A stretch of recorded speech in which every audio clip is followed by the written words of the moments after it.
wabarakatuh. Alhamdulillah, salatu wassalamu ala rasulillah wa ala alihi wa sahbihi wa mawalah. Ashhadu an la ilaha illallah wahdahu la syarikalah wa ashhadu anna muhammadan abduhu wa rasuluhu la nabiyya ba'dah.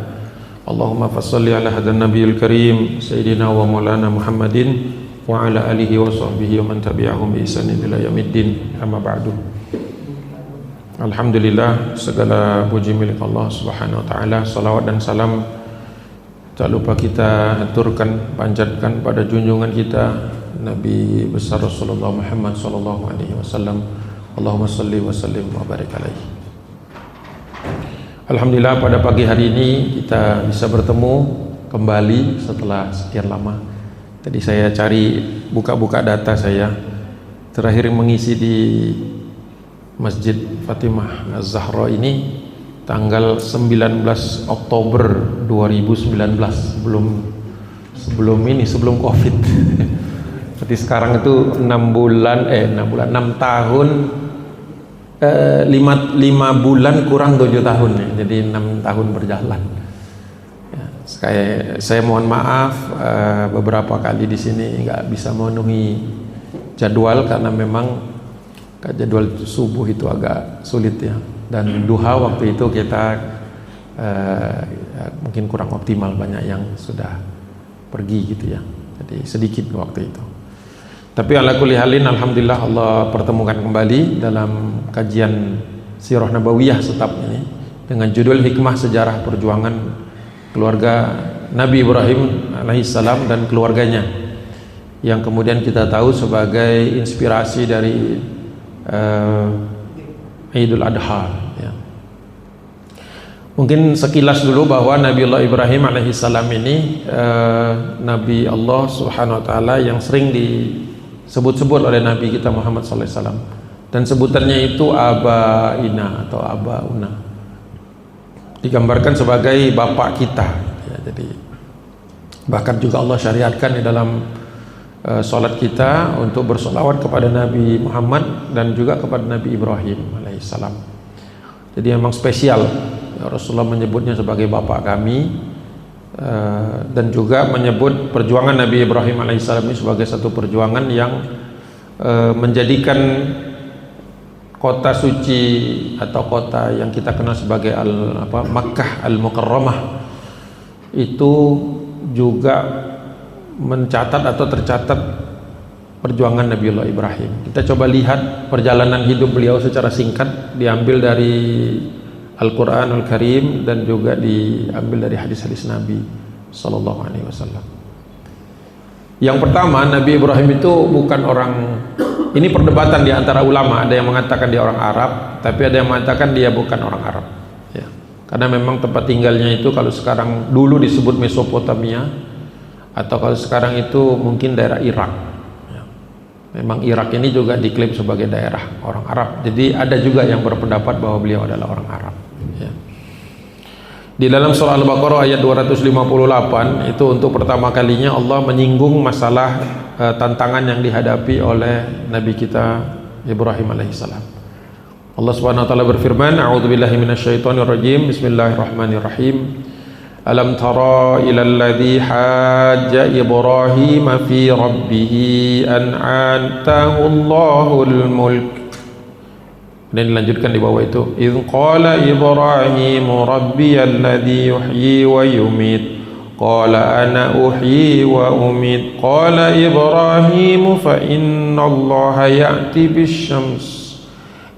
bisyamsi minal masyriqi fa biha minal maghrib fabuhital ladzi kafar. Shadaqallah. Di satu ayat ini Allah menggambarkan tentang siapa itu raja yang pertama kali menguji Nabi kita Ibrahim alaihissalam. Allah tidak menyebutkan namanya seperti Fir'aun di dalam pertemuannya dengan Nabi Musa alaihissalam, tapi di sini Allah mendeskripsikannya itu hampir sama, orangnya punya kesombongan.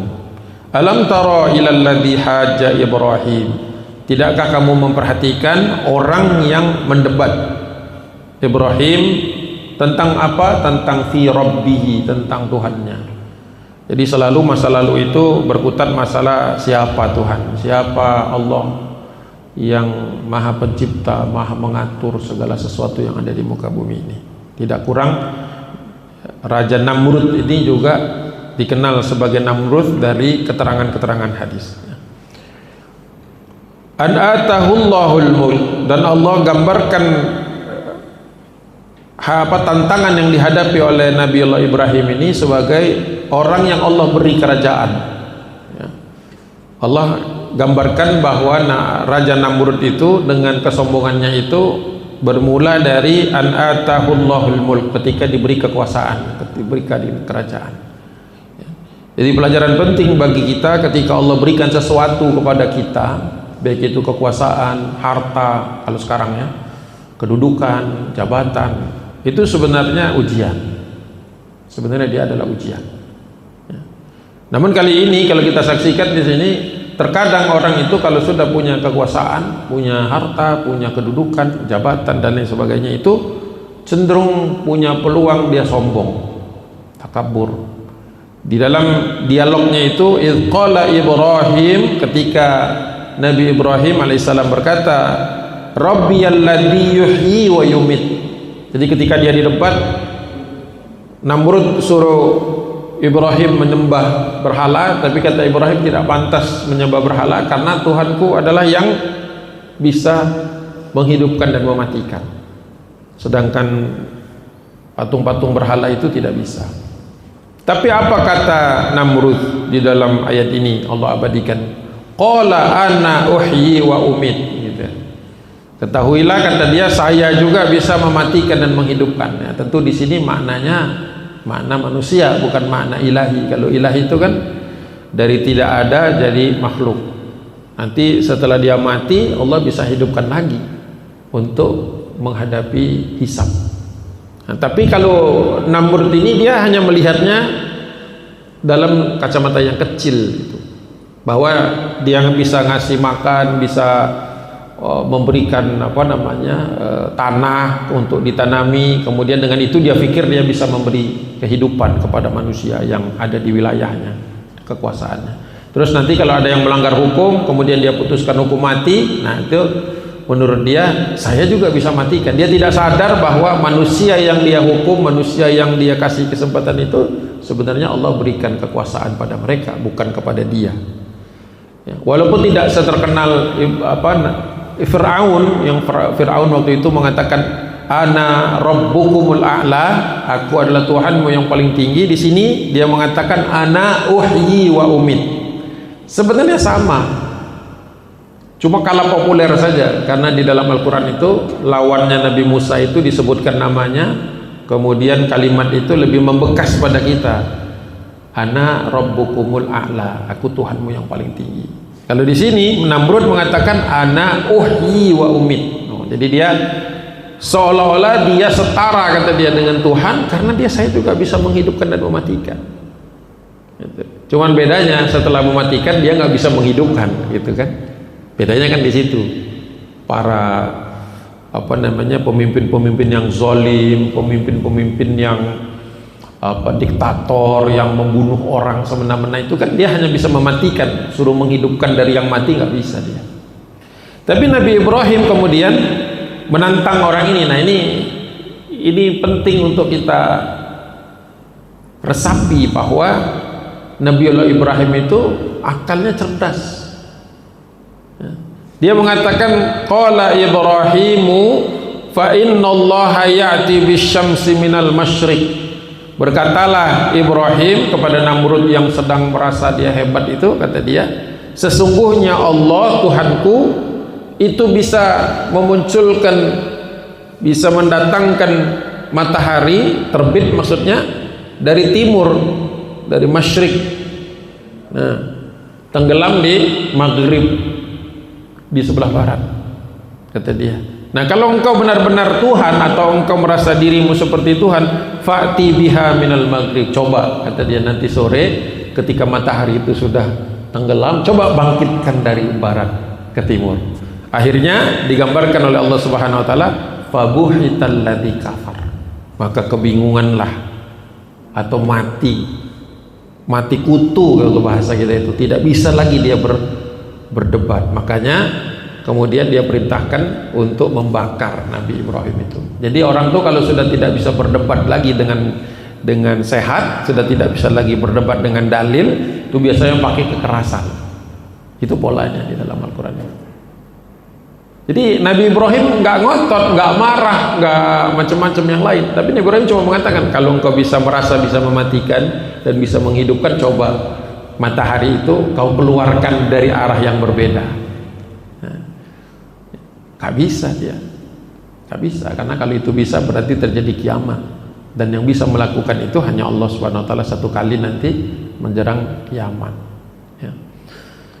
Itu yang pertama. Jadi kalau kita lihat kembali kepada judul ya, sejarah perjuangan Nabi Ibrahim ini sudah berjuang sejak masih di Mesopotamia, sejak masih sebelum Nabi Ibrahim itu hijrah ke Palestina, dan sebelum kemudian membawa anak istrinya ke Mekah.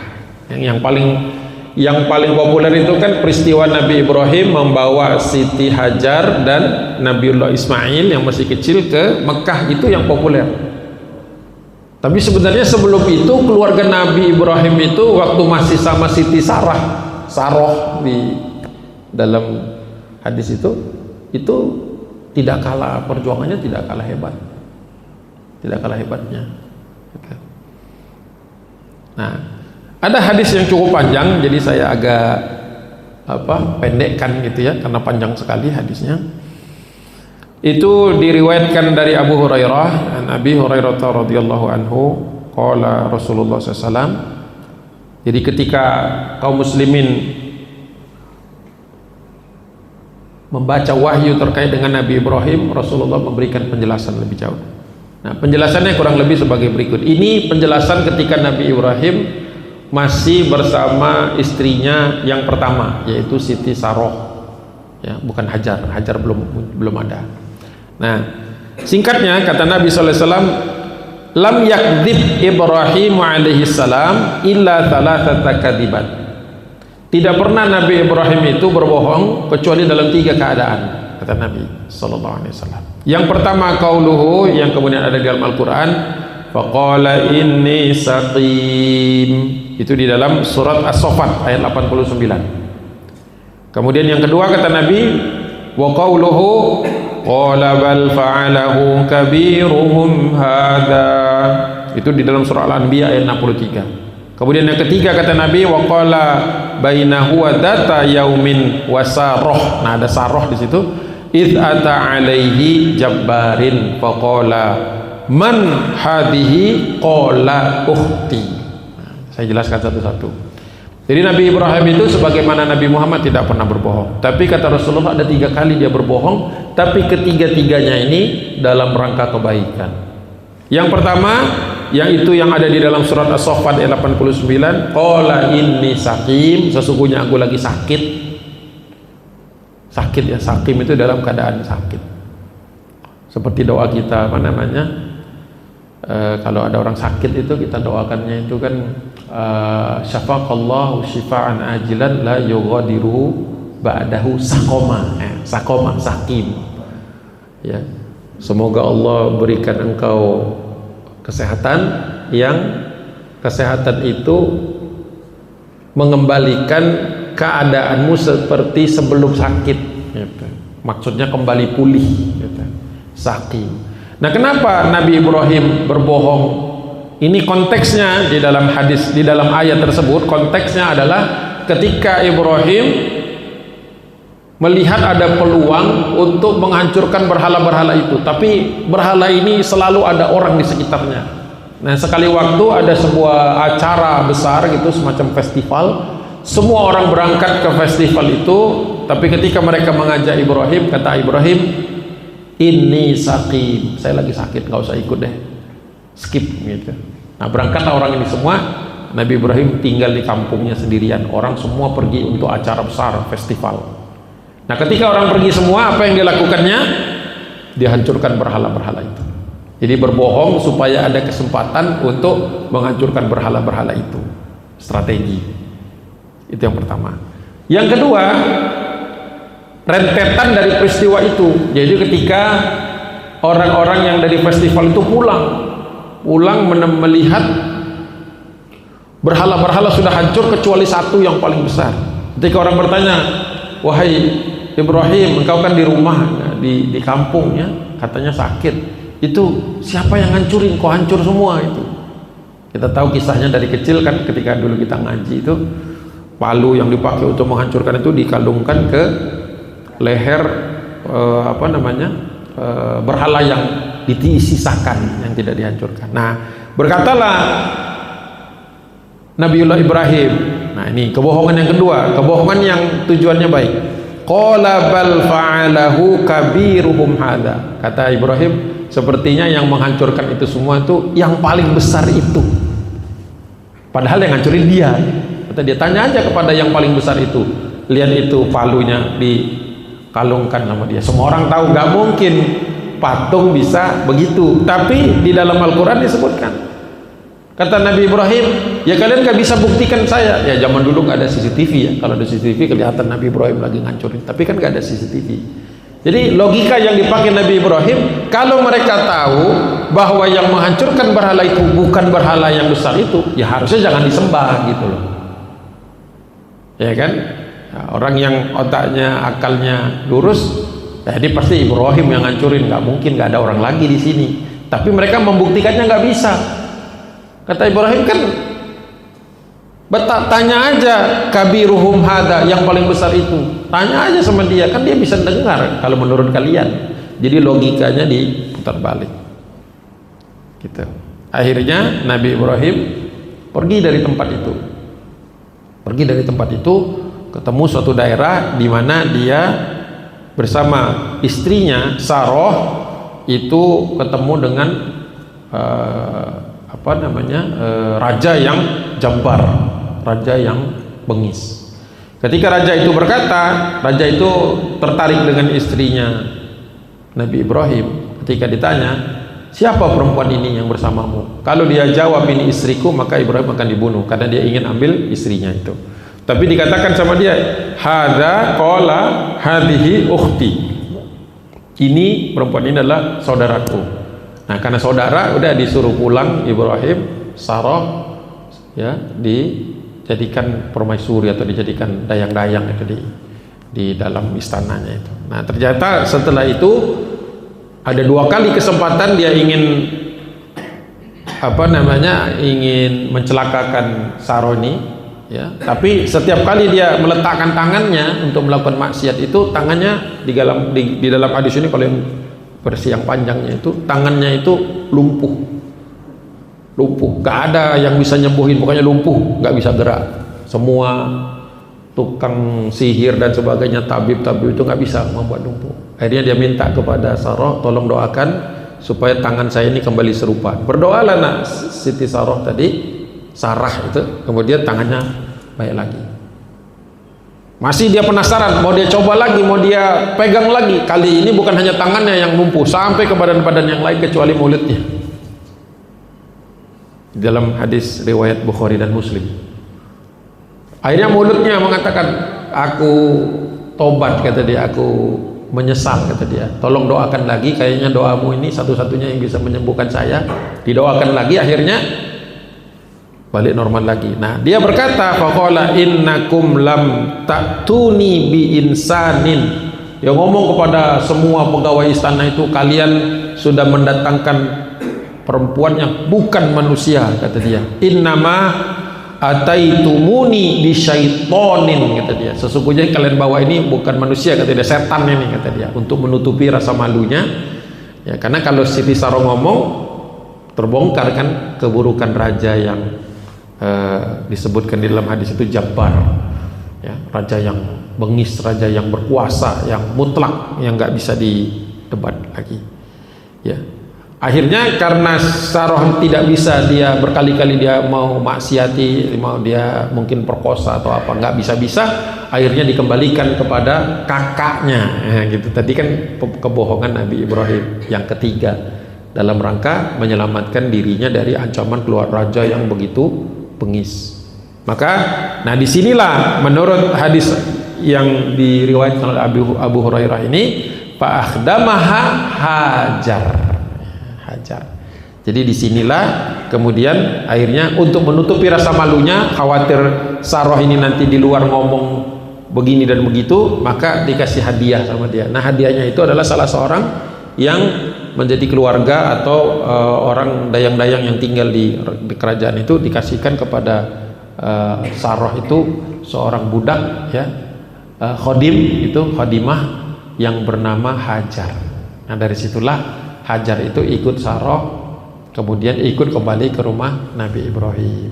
Nah, ini peristiwanya terjadi sebelum masa menjelang tuanya Nabi Ibrahim. Jadi Siti Saroh masih berharap dapat keturunan, tapi nggak ada.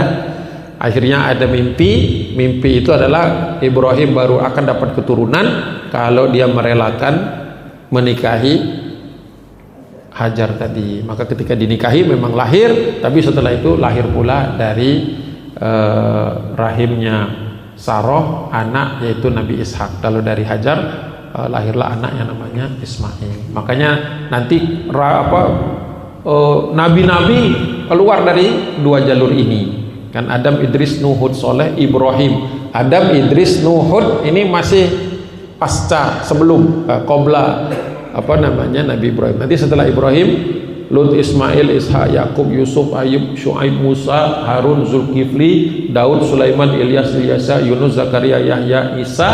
Nah, itu rentetan semua nabi itu. Kemudian satu-satunya yang dari Nabi Ismail adalah Nabi Muhammad sallallahu alaihi wasallam. Nah, begitu. Kemudian Nabi Ibrahim ini mengalami peristiwa yang tidak ringan juga setelah itu.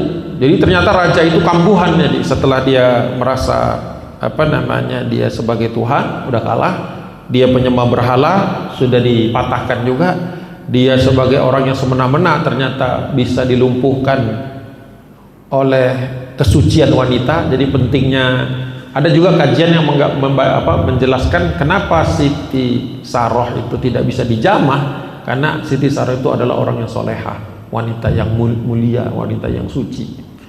Jadi kesucian wanita itu benteng paling kuat seorang perempuan dari berbagai macam berbagai macam mara bahaya, ancaman dan seterusnya. Nah, kali ini Nabi Ibrahim berhadapan lagi nih, ya, berhadapan lagi. Ada yang mengatakan ini raja-raja yang terpisah, ada yang mengatakan ini satu rajanya, cuman nggak sadar-sadar, ya, kambuhan begitu. Nah, setelah kata Nabi Ibrahim di dalam surah Al-Anbiya ayat 63 itu, qala bal fa'alahu kabiruhum hadza fas'aluhum kanu yantiqun. Nah, itu ayat lengkapnya begitu.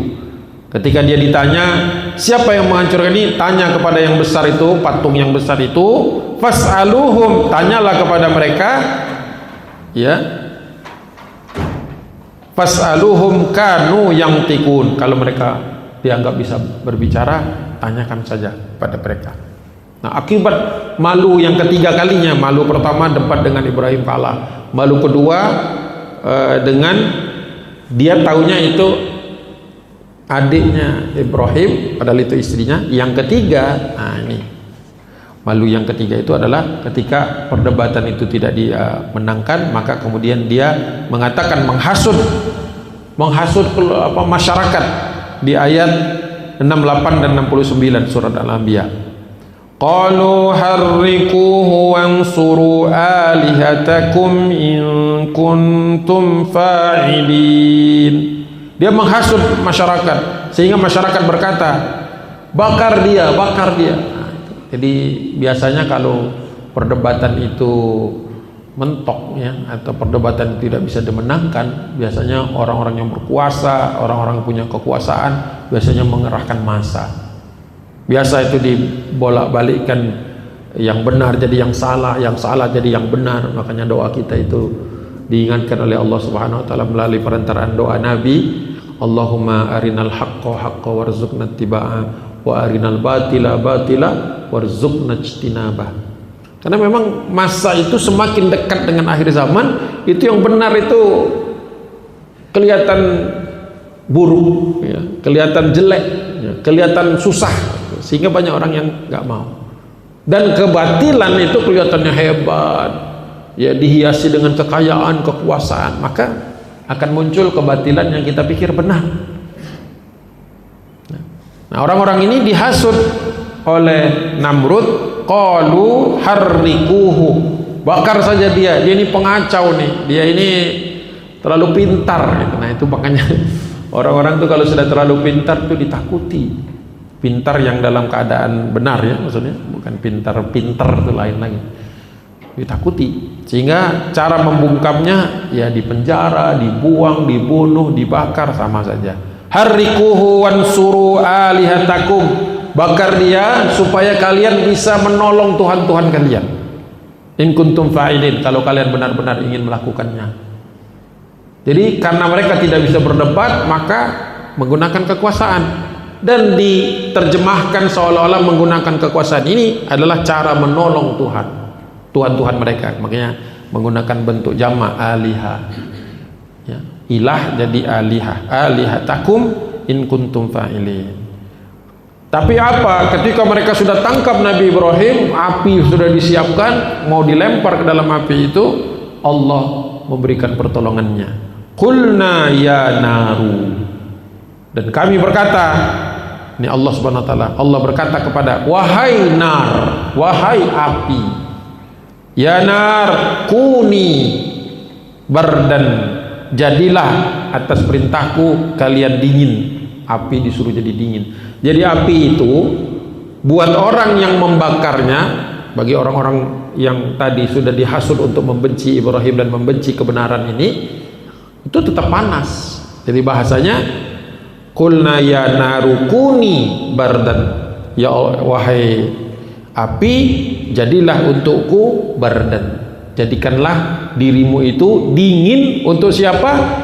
Untuk hambaku yang bernama Ibrahim. Wasalaman, supaya selamat, kau lindungi. Diperintah Allah. Api itu kan makhluk Allah juga, jadi Allah bisa memerintahkan api, bisa memerintahkan angin, bisa memerintahkan badai, bisa memerintahkan gempa. Jadi memang beda. Muslim itu melihat dunia ini bukan semata-mata fenomena alam, gitu kan. Orang kan taunya kalau siklon atau apa namanya badai itu kan karena perbedaan tekanan cuaca atau panas dinginnya cuaca, tekanan ini dan itu. Memang betul itu bisa diteliti, tapi jangan lupa bahwa semua itu adalah mentaati perintahnya Allah Subhanahu wa taala. Wilayah mana yang kena, wilayah mana yang enggak kena, mana yang hancur, mana yang selamat. Ya, kenapa badai ketika lewat satu kota kadang-kadang masjidnya selamat? Itu kan kalau dipikir pakai akal ilmiah saja nggak mungkin orang badainya lewat situ, harusnya semua hancur. Kenapa masjid nggak hancur? Berapa kali kan terjadi di Aceh, di Poso, di mana-mana lagi, banyak sekali tempat di Sumatera Barat, macam-macam lah. Pokoknya tempat-tempat yang Allah muliakan itu yang memang mungkin jamaahnya di situ solihin, ya, solihat, gitu ya. Jadi memahami ini semua bukan berarti kita menafikan, bukan berarti kita tidak peduli dengan ilmu pengetahuan, apa namanya, geologi, kemudian apalagi itu apa namanya, cuaca, bukan berarti tidak belajar itu kita. Tapi tetap kita meyakini bahwa semua itu adalah makhluknya Allah, tunduk pada perintah Allah. Sebagaimana api ketika dimaksudkan untuk membakar Ibrahim disuruh dingin. Tapi kalau orang lain masuk ke sana ya tetap membakar, termasuk yang bikin apinya itu juga merasakan panasnya. Ya, tapi Nabi Ibrahim yang di dalamnya merasakan kedinginan. Nah, setelah itu barulah hijrah. Nah, ini hijrah pertama. Di dalam surah As-Saffat ayat 99, wa qala inni dhahibun ila rabbi sayahdin. Ini perkataan Nabi Ibrahim. Dan dia Ibrahim berkata, sesungguhnya aku dhahibun, harus pergi atau menghadap atau hijrah kepada mana? Ke tempat yang Allah tunjukkan, ila rabbi. Jadi hijrah pun harus niatnya karena Allah. Ya, kita pindah, kita pergi ke satu tempat, kita mendatangi satu tempat, harus niatnya karena Allah Subhanahu wa taala. Sayahdin itu maksudnya nanti Allah yang akan menunjuki sebagaimana yang ditunjukkan Allah Subhanahu wa taala.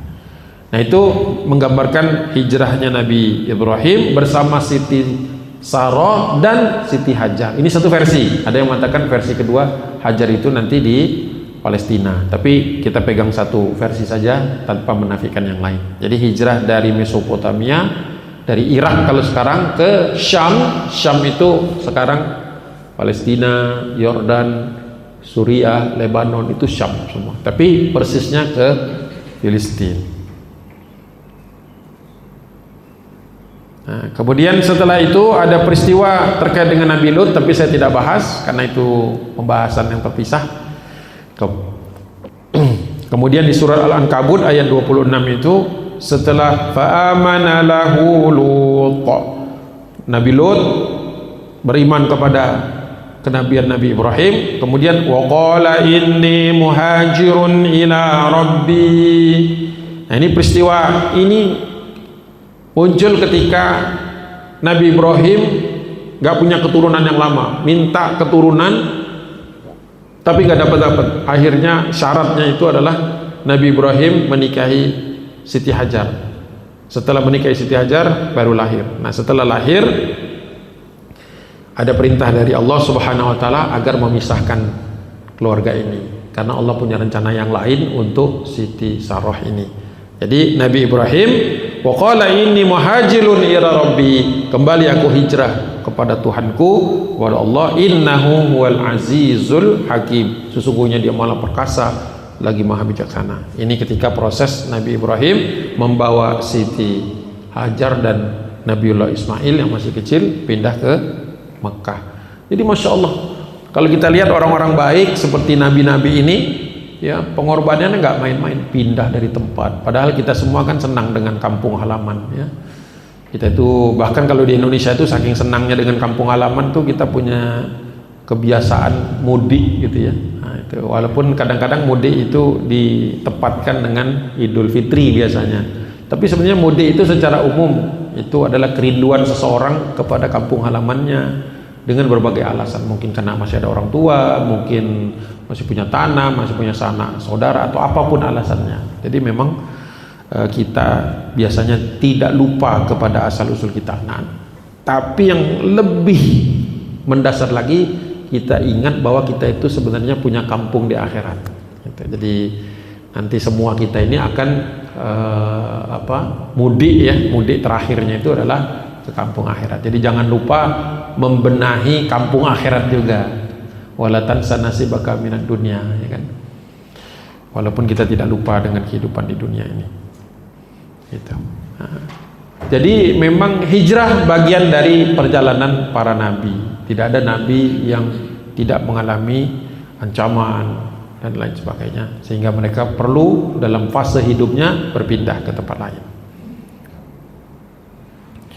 Nah, doa yang digambarkan atau diabadikan Allah Subhanahu wa taala di dalam Al-Qur'an, salah satunya ada di dalam surah As-Saffat ayat 101, itu harusnya bukan 100, 101 sampai 102. Doa Nabi Ibrahim yang terkenal, Rabbi habli minas solihin. Ya Allah, karuniakan kepadaku anak-anak yang soleh.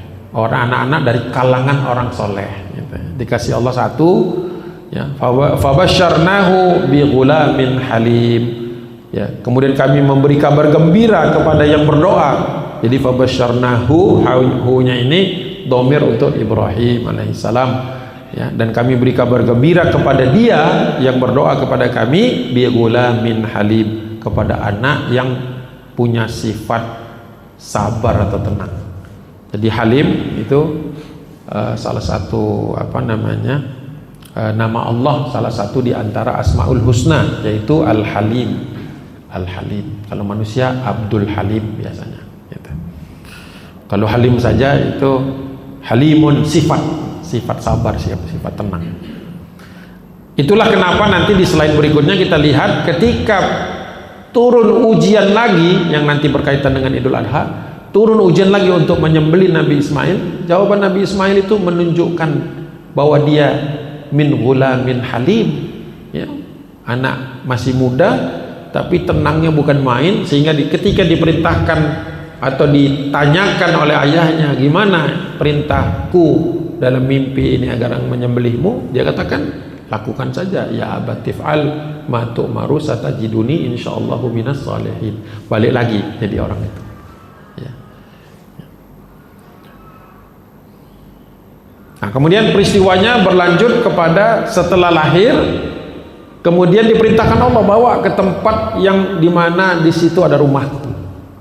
Jadi ketika Nabiullah Ibrahim bersama Siti Hajar dan Nabiullah Ismail sampai di lembah yang disebut Bakkah, sebelum jadi Makkah namanya Bakkah, itu belum ada mata air di situ, hanya ada rumah pondasi, sebenarnya pondasi bekas rumah yang dulu pernah dibangun di zaman Nabi Adam alaihissalam, yang hancur ketika terkena banjir di zaman Nabi Nuh. Jadi ketika Nabi Ibrahim datang ke sana, ini kan waktunya sebenarnya jauh, tapi hanya beberapa generasi saja, dari Adam, Idris, Nuh, Hud, Soleh, Ibrahim. Jadi cuma 3 generasi selisihnya, tapi sudah lama ditinggalkan orang.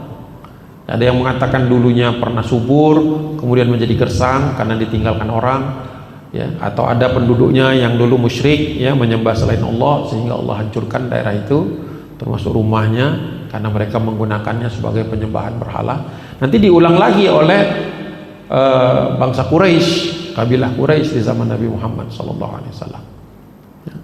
Nah, ketika ditempatkan di tempat yang gersang itu, ya, Allah SWT ceritakan lagi dalam surah Ibrahim ayat 37. Rabbana inni askantu min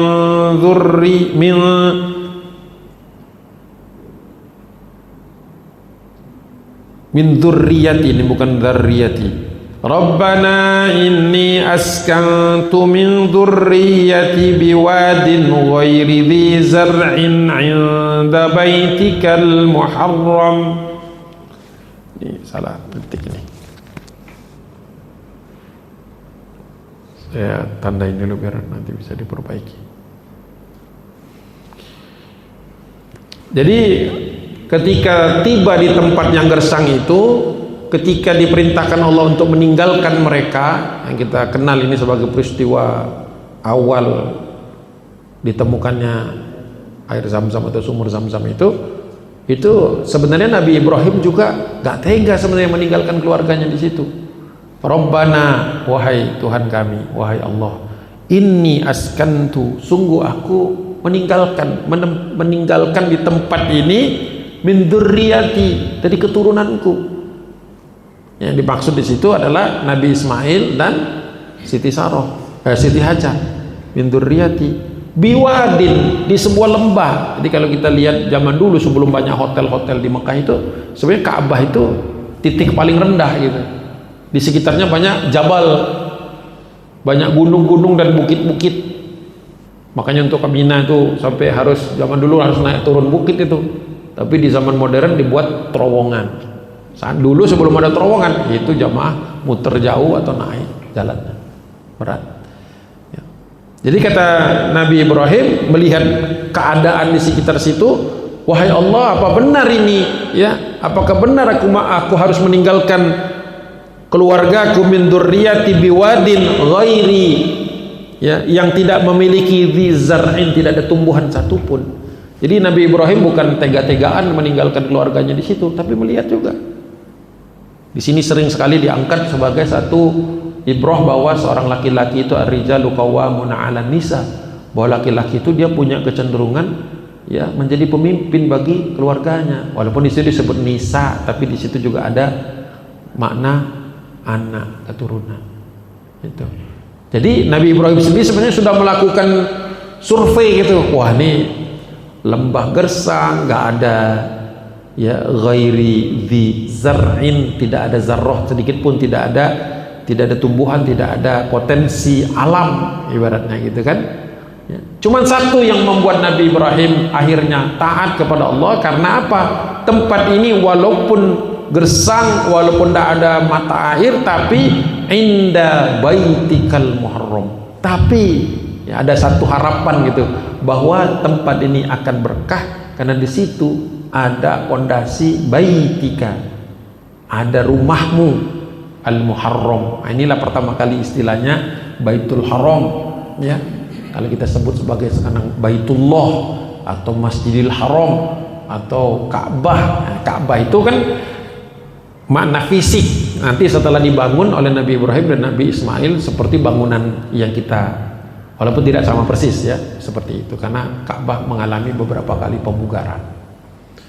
Jadi ini hikmahnya tuh sebelum penyembelihan nih, sebelum penyembelihan ini bahwa Nabi Ibrahim itu sudah diuji berkali-kali. Jadi jangan dibayangkan langsung perintah Allah tuh sembelih anakmu, enggak.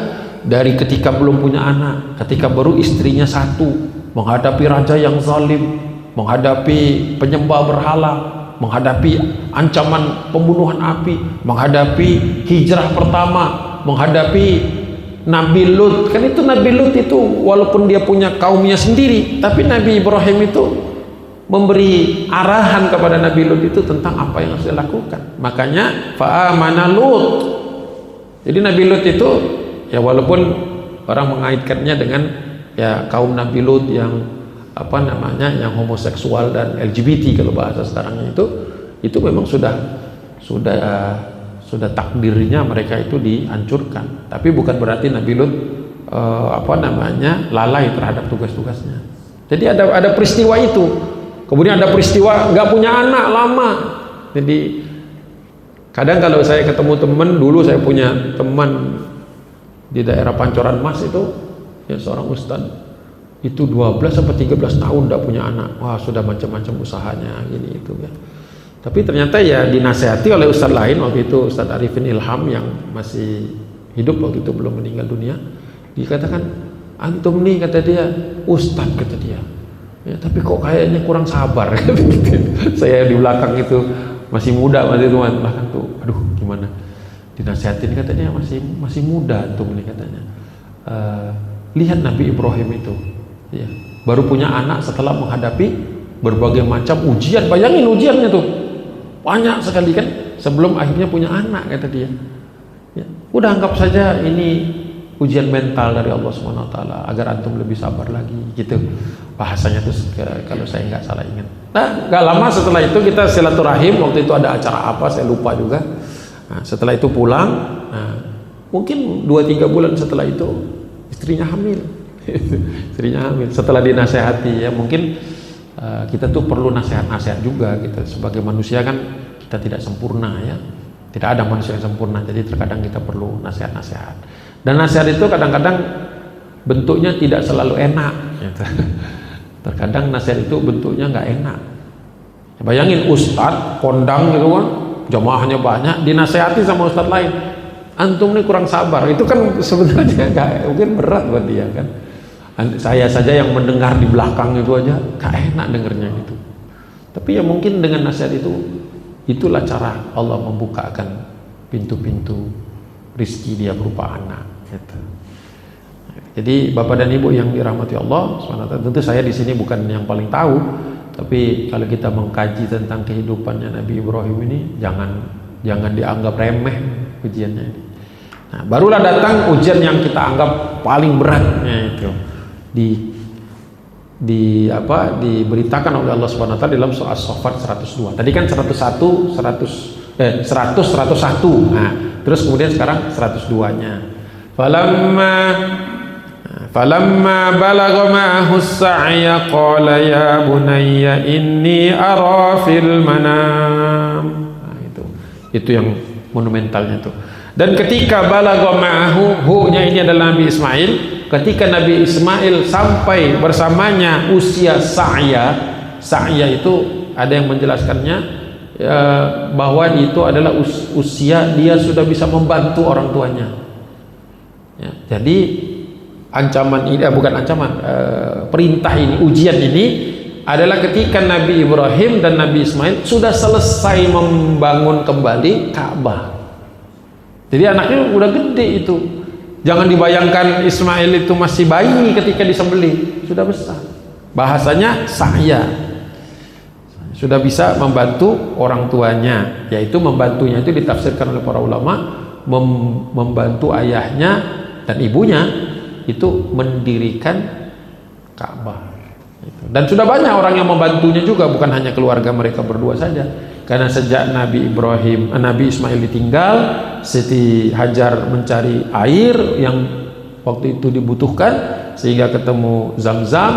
Lama-lama karena ada apa namanya pedagang-pedagang lewat, wah ada sumur, boleh nggak kami minta minum? Nah, Siti Hajar ini khawatir air habis kan, tapi Allah sampaikan kepadanya melalui mimpi, berbagilah kepada orang yang lewat sehingga mereka nanti menjadi orang-orang yang bertakwa. Akhirnya diperbolehkan dengan syarat ini tetap punya kami gitu. Nah, itu pentingnya seorang ibu itu juga punya proteksi gitu ya, punya bahwa ini untuk anaknya, ini di usaha ya.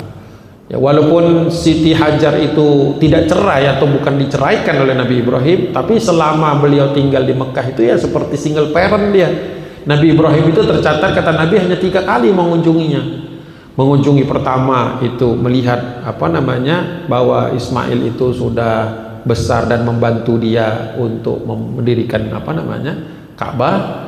Kemudian ada peristiwa penyembelihan, terus balik lagi sekali lagi, yang kedua kali melihat bahwa Nabi Ismail itu sudah menikah. Itu kan ada yang episode ditanya, ya mana anakku Ismail, apa namanya, dia nggak bilang anakku, ya mana suamimu gitu ya. Suamiku sedang berburu, bagaimana hidupmu gitu kan. Kata dia, hidup saya biasa-biasa saja, nggak spesial, bahkan bisa dikatakan kurang beruntung saya karena suami saya itu miskin. Kata dia, hidupnya cuma dari berburu, kata dia gitu. Nanti kalau suamimu pulang kasih tahu apa namanya engsel pintunya ini nggak cocok, kalau bisa diganti. Terus pulanglah Nabi Ibrahim, jadi nggak ketemu Nabi Ismail. Terus ketika Ismail pulang dari berburu, kan Nabi Ismail itu pandai memanah berburu. Ditanya ada siapa, istrinya bilang ada orang, saya lupa masukin hadis itu. Hadisnya panjang juga. Ada orang tua datang ke sini, kau kenal nggak? Saya nggak kenal, kata dia. Tapi dia sebelum pulang menitipkan pesan kepadaku untuk sampaikan kepadamu, engsel pintu rumah itu sudah jelek atau kurang tepat gitu, harus diganti. Langsung Ismail, itu bapakku, kata dia. Dia tahu karakter bapaknya, itu bapakku, dan dia menyuruh aku untuk menceraikan engkau. Diceraikan itu. Nah, nanti ada tafsirnya lagi kenapa diceraikan ini. Jangan baper dulu. Ada tafsirnya lagi. Akhirnya menikah lagi itu, menikah lagi. Nah, ini yang terakhir kali Nabi Ibrahim pulang mengunjungi. Jadi cuma 3 kali setelah ditinggalkan itu. Jadi memang Siti Hajar itu ngurus anaknya hampir sendirian. Nah, ketika datang ke 3 kali, nggak ketemu juga. Nabi Ibrahim juga lagi manah, lagi berburu dulu. Oh ya, Mekah itu jangan dibayangkan segersang sekarang. Dulu banyak itu hutan-hutan di sekitarnya itu. Ya, itu ada kisahnya lagi, nah, berburu. Ketemu istrinya, oh ini istrinya baru nih, kan? Kemana suamimu pergi? Gitu. Bagaimana kehidupanmu? Wah, enak dengan suami saya ini. Padahal pekerjaannya masih sama, berburu. Kata dia, enak, saya senang sama Ismail ini, kata dia kan, sama suami saya ini, terpenuhi kebutuhan saya. Padahal dilihat rumah masih yang sama gitu, belum banyak berubah. Ya, saya senang, kata semua kebutuhan saya terpenuhi, dekat Ka'bah. Oh pokoknya, kata dia, ya nanti kalau dia pulang saya harus balik, kata dia, saya nggak bisa ketemu. Nanti kalau pulang kasih tahu engsel rumah ini bagus banget, katanya. Ya, kalau bisa dijaga ya, jangan sampai rusak. Oh iya, baik, saya sampaikan. Balik lagi kisahnya, Nabi Ismail pulang ke rumah. Kata dia, ada orang tua tadi ke sini. Apa dia ngomong? Ya cuma nanya sedikit-sedikit saja. Terus bagaimana jawabannya? Katanya engsel rumahnya bagus. Ya, engsel rumah atau daun pintunya bagus, jangan diganti. Wah, dipeluknya. Itu bapak saya. Bapak saya mengatakan bahwa aku harus menjagamu. Dari situlah, dari istri yang kedua itulah kemudian banyak anak-anak dari Nabi Ismail yang ketika diturunkan semua itu sampai kepada generasi Nabi Muhammad SAW. Jadi Rasulullah itu dari istri kedua dari Nabi Ismail yang pandai bersyukur tadi. Jadi ada kisah seperti itu, tapi saya nggak cantumkan, udah siang ini, udah terang. Ya. Ini kelihatan gelap aja karena lampunya dimatiin. Saya khawatir kalau dimatikan itu takutnya kita jadi ngantuk. Sedikit lagi saya selesaikan. Nah, ketika anak itu sudah dewasa, qala ya bunayya, Nabi Ibrahim berkata, wahai anakku yang kusayangi, kucintai, inni ara fil manam, sungguh aku melihat engkau ada di dalam mimpiku. Itu dijelaskan oleh Nabi karena ada para sahabat bertanya, dari mana Nabi Ibrahim tahu kalau mimpi itu benar? Kata Nabi SAW, ru'yal anbiya wahyu. Kata Nabi SAW, sesungguhnya mimpi para nabi itu dia merupakan wahyu bagi nabi-nabi yang tidak diturunkan kitab, tidak mendapatkan wahyu berupa kitab. Karena ada nabi, Zabur untuk Nabi Daud, kemudian ada Taurat untuk Nabi Musa, kemudian ada Injil untuk Nabi Isa, kemudian ada Quran untuk Nabi Muhammad. Nah, pertanyaannya, nabi-nabi yang lain gimana itu? Ya kan, gimana nabi-nabi yang lain? Kalau yang dekat-dekat dengan zaman mereka ini, kecuali Nabi Muhammad, gak ada lagi nabi setelahnya, itu masih bisa mereka merujuk kepada kitab nabi yang sebelumnya. Tapi kalau yang jauh-jauh itu ru'yal anbiya wahyu, kata Nabi. Nanti Allah berkomunikasi dengan para nabi yang tidak dapat kitab itu melalui mimpi. Nah, itu. Walaupun kalau kita nggak bisa ya, jangan mimpi kita jadi wahyu, bahaya. Karena ada orang yang mengklaim jadi nabi gara-gara dapat wahyu. Lewat mana dapat wahyunya? Lewat mimpi. Nah, itu lain lagi ceritanya. Nah, apa yang terjadi dalam mimpi itu dijelaskan oleh Nabi Ibrahim, anni azbahuka, sungguh aku diperintahkan untuk menyembelihmu. Ya, zibhah, sembelih. Ya, madza taro, gimana menurut sebelum madza taro itu fanzur madza taro, coba renungkan, pikirkan dan beri pandanganmu. Nah, ini juga yang menjelaskan bahwa ini Nabi Ismail ketika disembelih itu sudah dewasa, karena anak kecil tuh nggak bisa melakukan unzur analisis gitu. Jadi Nabi Ibrahim itu setelah mimpi bukan langsung sini langsung, bukan, tapi ini loh mimpi saya, coba kau renungkan, coba kau pikirkan, terus kira-kira menurutmu bagaimana. Jadi bukan kehendak Nabi Ibrahim yang dipaksakan kepada Nabi Ismail, tapi Nabi Ismail diajak untuk mikir. Ya. Jadi agama ini walaupun memang jelas utamanya melalui iman, tapi akal juga tidak dikesampingkan oleh Allah Subhanahu Wa Taala. Nah, gitu.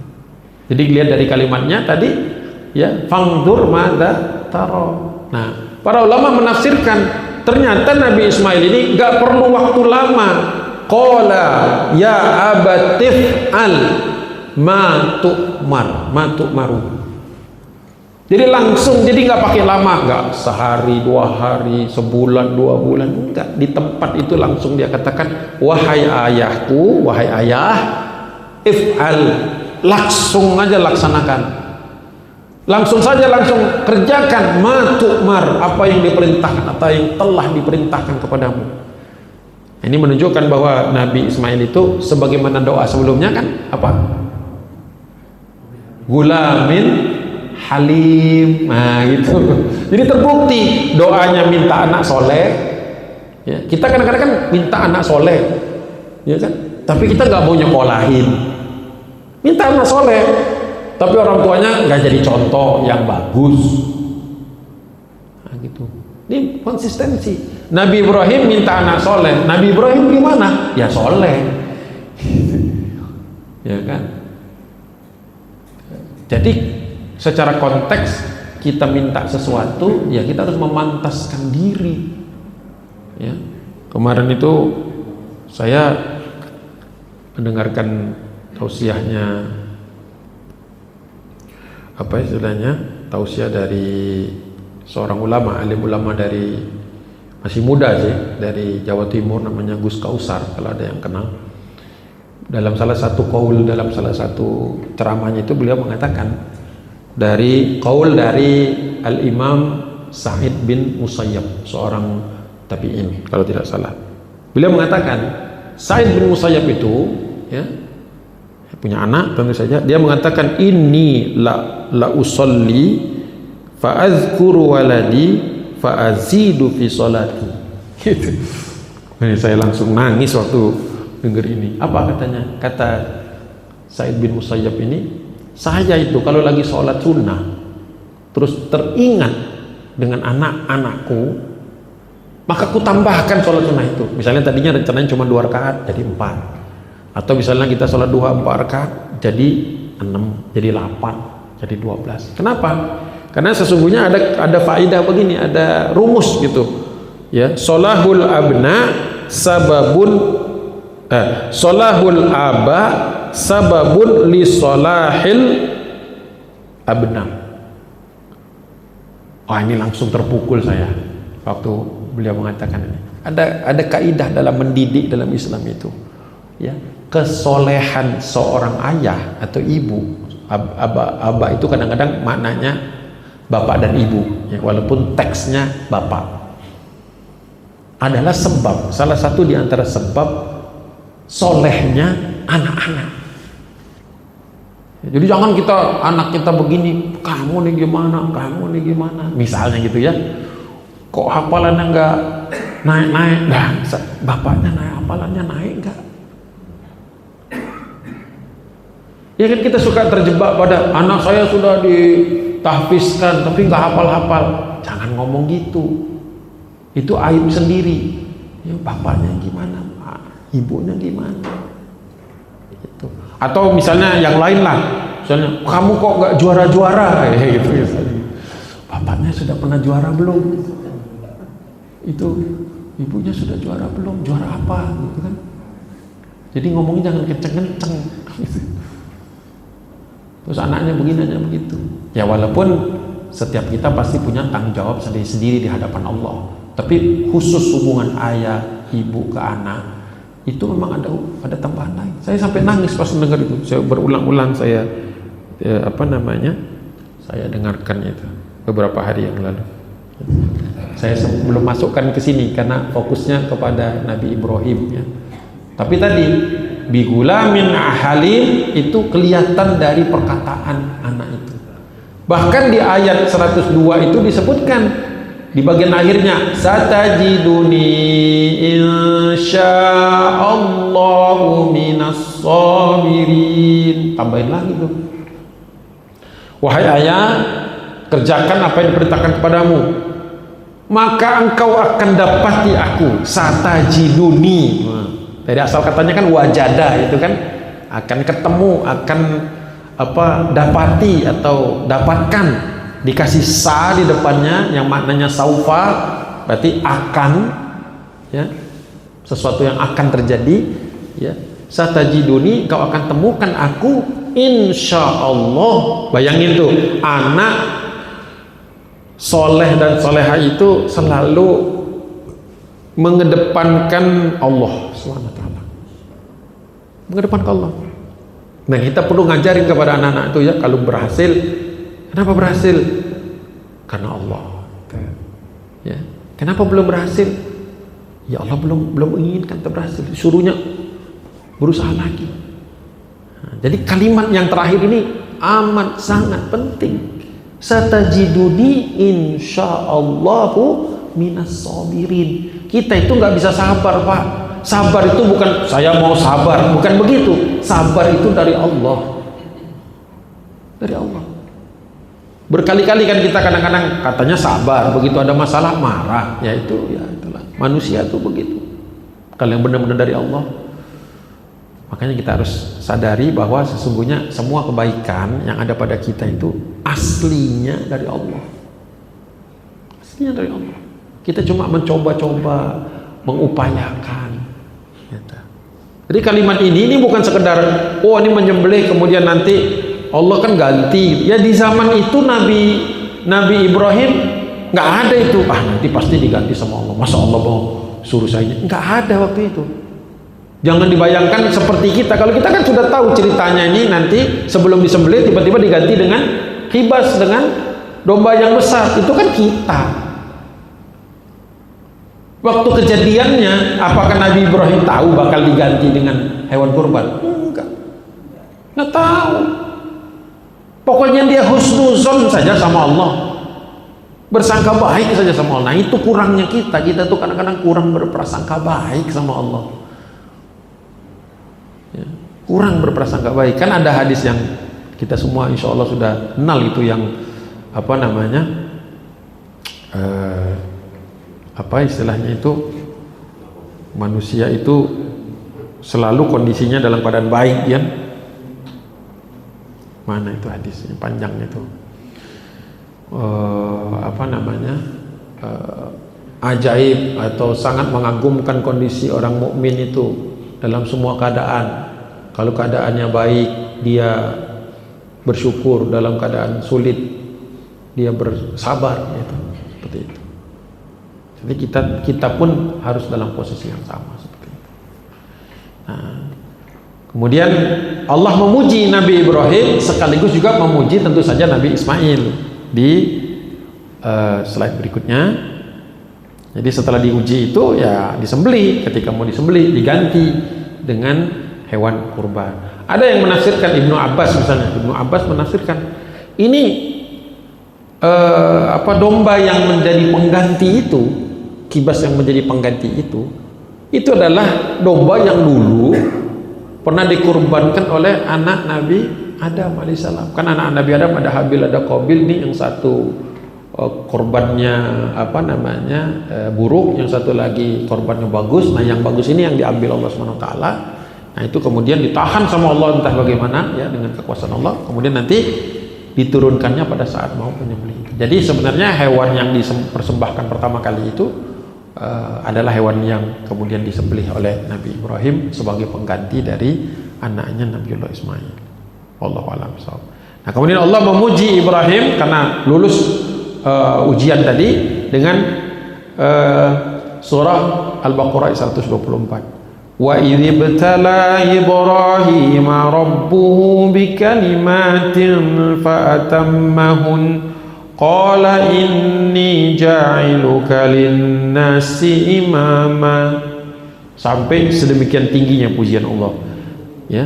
Wa idzibtala, ketika kami uji Ibrahim ketika diuji Ibrahim oleh Rabbnya, Rabbuhu Allah, bikalimatin. Jadi ternyata ujiannya itu Allah tidak sebutkan pengorbanan, penyembelihan, enggak, kalimat. Jadi sebenarnya para ulama menjelaskan kalimat itu artinya Allah sudah tahu hasilnya. Allah sudah tahu bagaimana outcome-nya, tapi Allah ingin lihat pada diri kita. Jadi sebenarnya hidup kita ini Allah semua sudah tahu, cuma kita disuruh menjalani. Baik itu kesulitan harus dijalani, baik itu kebahagiaan disyukuri, baik itu kesedihan ya disyukuri juga gitu, disyukuri dengan batasan-batasannya itu. Makanya disebut kalimat. Kalimat juga yang menafsirkan kalimat ini menggambarkan bahwa karena itu menggunakan jamak, berarti ujian dari awal Nabi Ibrahim sampai ke titik itu yang tadi kita sudah bahas bagiannya itu kalimat. Itulah ujian-ujian yang panjang itu. Nah, yang menggembirakannya itu ya, tentu Nabi Ibrahim gembira adalah fa'atammahunna, selesai semua, dibereskan semua, bahkan ada nilai sempurna di situ. Jadi Nabi Ibrahim itu dianggap sama Allah SWT berhasil melampaui semua ujiannya. Qala inni ja'iluka lin-nasi imama. Oleh karena itulah Allah mengatakan, qala inni, sesungguhnya aku, kata Allah, ja'iluka, akan menjadikanmu wahai Ibrahim, lin-nasi, bagi seluruh manusia setelah masa Nabi Ibrahim, imaman, sebagai pemimpin. Makanya anak Nabi Ibrahim nanti, anak keturunan Nabi Ibrahim, zuriat Nabi Ibrahim itu banyak yang jadi nabi. Jadi nabi termasuk nabi penutup, yaitu Nabiullah Muhammad SAW. Gitu. Walaupun dari jalur yang tadi Nabi Ismail tadi. Ya. Nah, sebagai penutup ini dikatakan kalimat bisyara'i wa awamira wa nawahil. Di situ ada aspek syariat, ada aspek perintah kebaikan, ada aspek menahan diri dari yang buruk. Wa anna Allah ta'ala ja'alahu imaman linnas. Kenapa Allah menjadikan Nabi Ibrahim sebagai pemimpin seluruh manusia? Dengan cara apa?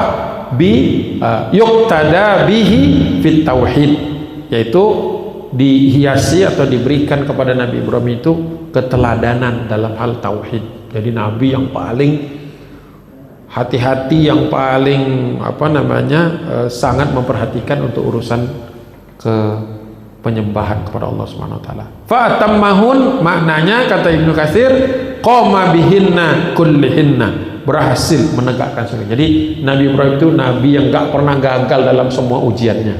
Nah, jadi contoh nabi yang fa atammahunna. Ya.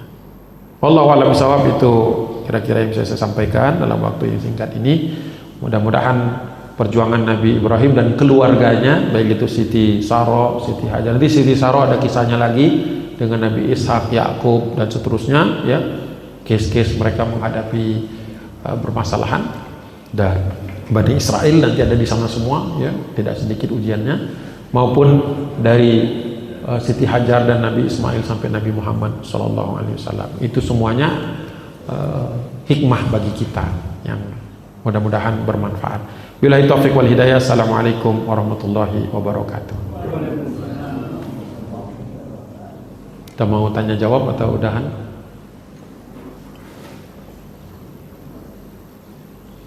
Ada yang mau nanya? Kalau tidak ada, kita langsung tutup saja.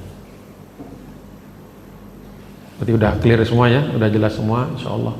Baiklah, mari kita tutup dengan doa kifaratul majlis. Subhanakallahumma wa bihamdika asyhadu an la ilaha illa anta astaghfiruka wa atubu ilaik. Billahi taufiq wal hidayah. Assalamualaikum warahmatullahi wabarakatuh.